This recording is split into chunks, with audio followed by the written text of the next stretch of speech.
1221 ñu fas yéene ànd ak yéen rek ñëw ci li nga xamante ne nag moom mooy le décryptage de l'actualité sportive donc ñu ngi leen di jaajëfal bu baax ñu ngi leen di wax ni tamit ngeen di partager live bi pour permettre à ceux qui ne reçoivent pas le lien ñu mën ko jot. Donc Univers Gaindé déjà il est très actif sur les commentaires nee na une victoire méritée par voilà. Victoire bi nga xamante ne Chelsea mérité na ko dans cette finale bi nga xamante ne mi ngi ko doon football ak équipe bi nga xamante ne moom mooy le Paris Saint-Germain. Concernant les différents points yi nga xamante ne moom la ñu fas yéene aborder si bile jotaay di la ñu ñëw sur le transfert de El Hadj Malick Diouf bi nga xamante ne jot nañ ko officialiser fële nga xamante ne moom mooy ca West Ham. Analyse et débrief de la finale de la Coupe du Monde des clubs donc dinañu ñëw si li nga xamante ne moom mooy le décryptage. ñëw sur cette rencontre bi nga xamante ne Chelsea joué na ko waaye tamit saluer le schéma technique bi nga xamante ne moom le schéma tactique bi nga xamante ne moom la Enzo Maresca indi ci bile match. Les divers de l'actualité nous parlerons des transferts waaye tamit dinañu ñëw sur l'équipe nationale du Sénégal dinañu ñëwaat sur les binationaux waaye tamit cadre yi nga xamante ne war nañu def seen retour ci équipe nationale du Sénégal. Sadio Mané Assane Diao bi nga xamante ne léegi mu reprendra les activités, l'équation en attaque qui se pose donc waaye tamit dinañu ñëw ci élection bi nga xamante ne dafay concerner la fédération sénégalaise de football donc ñi ngi leen di jaajëfal bu baax a baax waaye tamit ñi ngi leen di wax ne rek Djibi Niang dinañu rejoindre moom tamit ci bile plateau ñu fas yéene tamit sekk ak moom bile jotaay donc.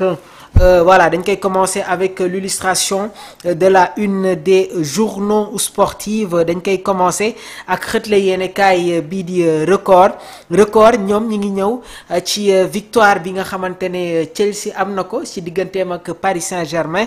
Les Blues s'imposent sur le score de 3 buts à 0 donc Jackson champion du monde il rejoint Sadio Mané Edouard Mendy au palmarès donc suñu jugee foofu tamit on reste toujours avec le journal Record ñoom ñi ngi ñëw ci visite médicale bi nga xamante ne El Hadj Malick Diouf war na ko passé ci équipe bii di West Ham. C'est désormais officiel El Hadj Malick Diouf va s'engager avec les Hammers.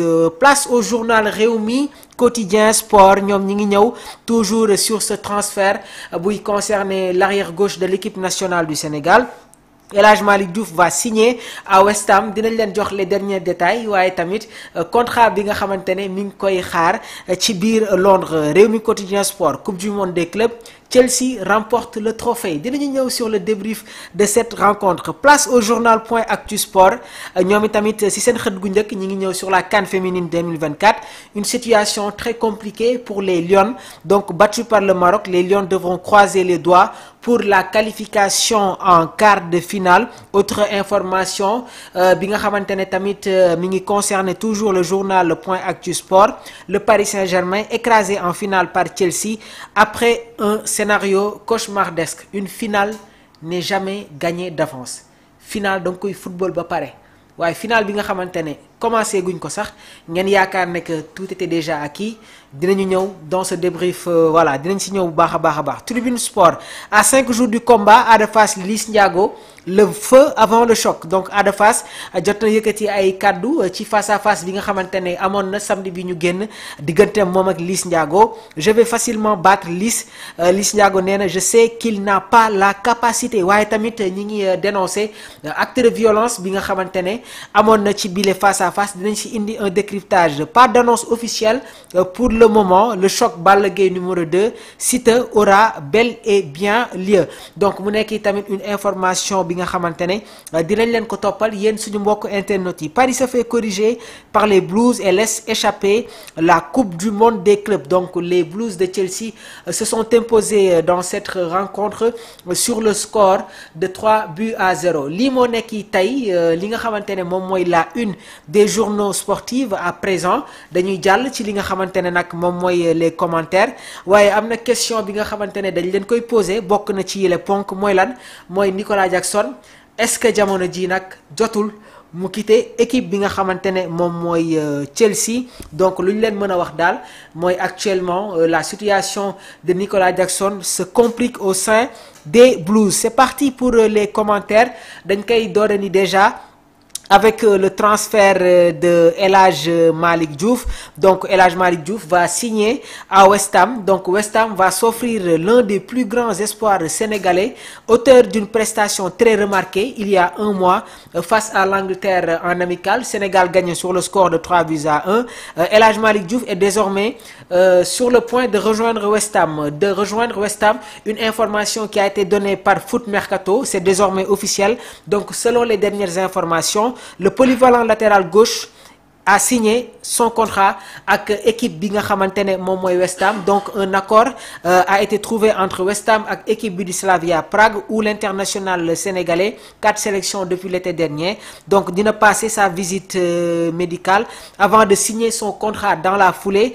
El Hadj Malick Diouf donc nek na joueur bi nga xamantene jamono ji nak dina rejoindre les Hammers ci équipe bi di West Ham. Maa ngi leen ko doon wax après le départ de Cresswell, ben latéral gauche moom moo fa nekk actuellement muy Emerson. Donc El Hadj Malick Diouf dina ñëw bouleverser la hiérarchie pour s'imposer dans cette équipe de West Ham. Un très bon joueur, un joueur polyvalent, un joueur discipliné, un joueur respectueux. Mu nekk tamit latéral gauche bi nga xamantene très talentueux. Loolu moo ko permettre tey ji mu gravir les échelons en s'imposant comme un titulaire au sein de l'équipe nationale du Sénégal. Une très bonne destination pour El Hadj Malick Diouf, parce que maa ngi ko doon wax suy quitter son club na dem ci équipe bi nga xamantene dina fa am temps de jeu, dina fa compétir, et je pense que El Hadj Malick Diouf a les prérogatives, waaye tamit amna les qualités pour s'imposer dans cette équipe de West Ham. Donc on va vous suivre les derniers détails yi nga xamantene da fay concerner